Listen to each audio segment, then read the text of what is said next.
बिस्मिल्लाहिर्रहमानिर्रहीम। अस्सलाम वालेकुम। My name is Sahrish, I am clinical psychologist. आज एक न्यू वीडियो के साथ आपकी खिदमत में हाजिर हूँ। आज की मेरी जो वीडियो है इसका टॉपिक है अगोराफोबिया।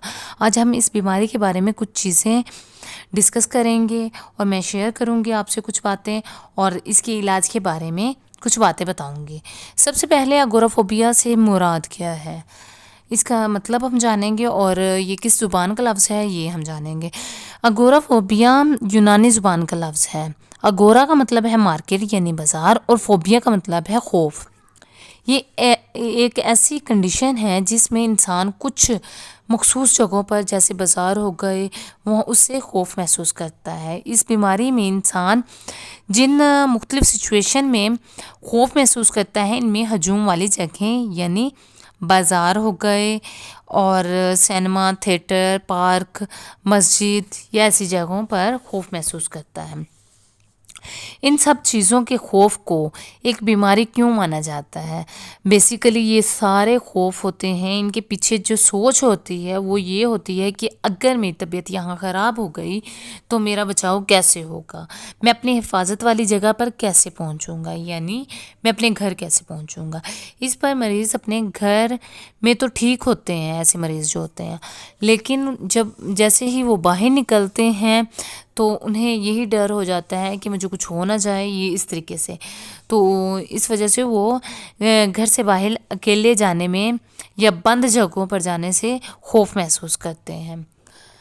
अगर इसकी इलामात की बात करें तो वो घर से बाहर अकेले नहीं जा सकते, हजूम वाली जगहों में, जो मैंने पहले बताया है कि हजूम वाली जगहों पे नहीं जा सकते, अकेले एलिवेटर में या बंद जगहों में नहीं बैठ सकते, या मार्केट प्लेसेस में जैसे हो गया किसी मॉल में, वहाँ शॉपिंग के लिए अकेले नहीं जा सकते। उन्हें पैनिक अटैक हो जाता है पब्लिक प्लेसेस में, ये चेस्ट में पेन या स्वेटिंग स्टार्ट हो जाती है। अगर ये वाली इलामात जो हैं 6 माह तक मुसलसल रहें तो इस प्रॉब्लम को हम अगोराफोबिया डायग्नोज करते हैं। इसमें जो पेशेंट होता है उन्हें बेचैनी, घबराहट महसूस होती है, पैनिक अटैक आ जाते हैं। इसके साथ साथ कुछ पेशेंट इसमें डीपर्सनलाइजेशन के सिम्टम्स भी आना स्टार्ट हो जाते हैं कुछ पेशेंट्स में। डीपर्सनलाइजेशन के बारे में डिटेल वीडियो इंशाल्लाह जल्दी बनाएंगे। और अगर इसके कॉजेज़ की बात की जाए तो कॉजेज़ में आ जाता है कि ये जेनेटिकली भी होते हैं, मतलब अगर पेरेंट्स में से किसी को खौफ महसूस होता है तो वो जीन्स के ज़रिए बच्चों तक मुंतकिल हो जाता है, तो उन्हें महसूस होता रहा है। और किसी ट्रॉमा की वजह से भी उन्हें ये खौफ महसूस होना स्टार्ट हो जाता है, अगोराफोबिया में मुब्तला हो जाता है इंसान। जैसे कोई कुछ ऐसा ट्रॉमा हुआ हो, मतलब किसी ने किसी एक्सीडेंट को देख लिया होते हुए अचानक, तो वो भी मैं ये खौफ महसूस करने लग जाता है कि मैं बाहर जाऊंगा तो एक्सीडेंट ना हो जाए, ये इस तरीके से खौफ महसूस करता है। कुछ ये होता है कि कुछ पेरेंट्स जो होते हैं वो ओवर प्रोटेक्ट करते हैं अपने बच्चों को, इस वजह से भी उनमें वो डिपेंडेंट रहते हैं अपने पेरेंट्स पे, कभी इंडिपेंडेंट नहीं होते, तो इस वजह से भी हो सकता है इन जो होते हैं पेशेंट्स अगोराफोबिया, इन लोगों में अगोराफोबिया होने के चांसेस होते हैं। और इसके अलावा ये होता है कि चाइल्डहुड में, बचपन में उनके साथ कुछ ऐसा एक्सपीरियंस हुआ हो, वही मैं बात करूँगी। अगर उन्होंने कोई ऐसी चीज़ देख ली हो, अगर अकेला जैसे रूम में हो एक बच्चा हो बचपन में, तो उन्होंने कुछ भी उसके साथ ऐसा हुआ हो जिसकी वजह से वो बंद कमरे में खौफ महसूस करने लग जाए। और कुछ ऐसे होते हैं कि लोग वो डिपेंडेंट नहीं होते, वो हर वक्त किसी और पे डिपेंड कर रहे होते हैं, या अवॉइडेंट उनकी पर्सनैलिटी कोई अवॉइड करता रहे, तो अवॉइडेंस की वजह से भी उनमें अगोराफोबिया के ट्रेट्स आना स्टार्ट हो जाते हैं।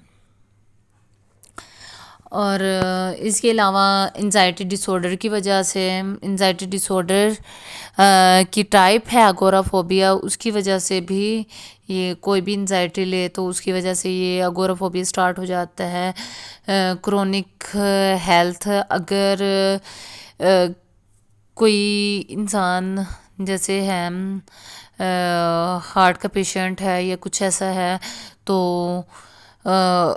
اسے ہر وقت یہ خوف ہوتا رہے گا کہ میں کہیں باہر جاؤں گا تو کہیں میرے ساتھ یہ نہ ہو جائے تو میں کیسے گھر واپس آؤں گا، یہ سارے مسائل ہو گئے تو میں کیسے گھر واپس آؤں گا، تو مجھے کچھ ہونا چاہے، یہ والی سارے اسے خوف محسوس وہ کرتا ہے۔ سبسٹانس ابیوز جو لوگ کرتے ہیں اس کے سائیڈ ایفیکٹ کی وجہ سے بھی ہو سکتا ہے۔ اور اگر اس کے ٹریٹمنٹ کی بات کی جائے تو ٹریٹمنٹ میں سی بی ٹی موسٹ جو بینیفٹ تھراپی ہے وہ سی بی ٹی ہے۔